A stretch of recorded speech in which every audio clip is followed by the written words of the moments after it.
অনেক উপরে উঠছে পথ করে লাল ঝান্ডা, আর তার নিচে পায়ের কাছে রয়েছে অনেকটা নিচে, সেই পতাকার নিচে আর কি রয়েছে দেশের জাতীয় পতাকা। এইভাবে তারা পতাকা উত্তোলন করে। শোনা গো, আমার খুব কষ্ট যে বলো। ও বাবা গো, লাল পতাকা পতপত করে অনেক উপরে উঠে আছে, আর দেশের জাতীয় পতাকা পুরো পায়ের কাছে আছে, পায়ের কাছে। কতটা উপর নিচে আছে আপনি দেখতেই পাচ্ছেন, সেটা গেলে নিউজ করে দিয়েছে। অবশ্যই ওটা ভুল, কিন্তু লাল পতাকা উপরে আছে অনেকটা উপরে, আর দেশের জাতীয় পতাকা পায়ের কাছে আছে। শুনলেন তো? বলছি সোনামণি, পায়ের কাছে কাকে বলে দেখবে?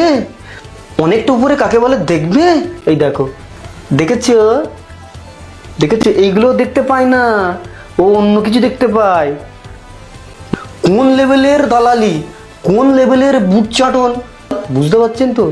মানে ওটা গেলে নিউজের হেডিং হয়ে গেছে, নিউজ করে দিয়েছে। এইগুলো দেখতে পায় না, এইগুলোদের চোখে পড়ে না, এই পতাকাগুলোদের চোখে দেখতে পায় না ওরা। দেশের জাতীয় পতাকা উল্টো পড়েছে দেখতে পায় না, দেশের জাতীয় পতাকার উল্টো সিধে জানে না সেটা দেখতে পায় না। অন্য একটা পার্টি একটুকুনি ভুল করেছে, অবশ্যই এটা ভুল, একটুকুনি ভুল হয়ে গেছে, সেটা নিউজ হয়ে গেছে। এদের টিআরপি কেন মিছিলে বেড়াচ্ছে?